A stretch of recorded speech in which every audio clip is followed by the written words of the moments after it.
The Executioner Who Wept, May 1536, England.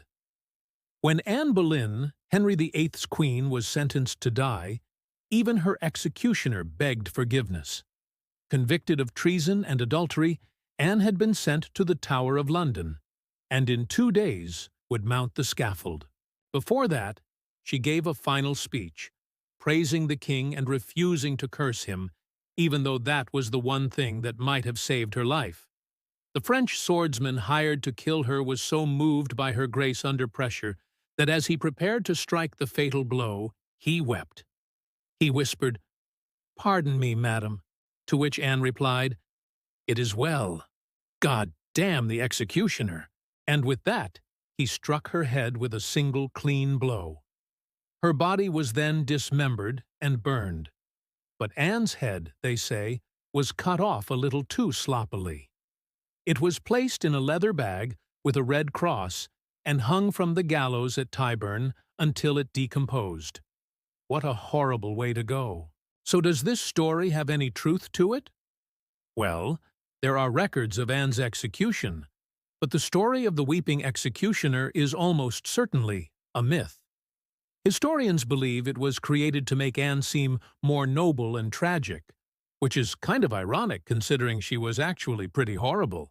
Like, while we tend to remember her as this poor, pitiful woman who was just in the wrong place at the wrong time, the reality was much more sinister. Anne was a political pawn who used her sexuality to get what she wanted, even if that meant destroying other people's lives. She had an affair with her brother, George, and then accused him of raping her when their father died so that she could take over his position. She also had a secret abortion that she tried to cover up, which is probably what got her in trouble with the king. So while it is true that Anne was executed in 1536, the details of her death have been romanticized and fictionalized over the years. And the story of the weeping executioner is just one of many myths that have sprung up around her tragic tale. But why do we love these stories so much?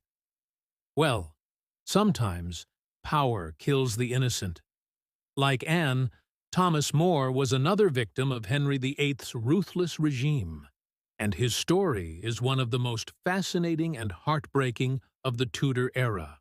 Want to know more about his life, his friendship with Erasmus, and how he went from being a shy country boy to one of England's greatest heroes? Then check out the Secret History Files podcast. New episodes premiere every Wednesday. Just search for Secret History Files wherever you listen to your favorite podcasts, or follow the link in the description below. Don't forget to subscribe and join us every Wednesday for all the latest. See you next time.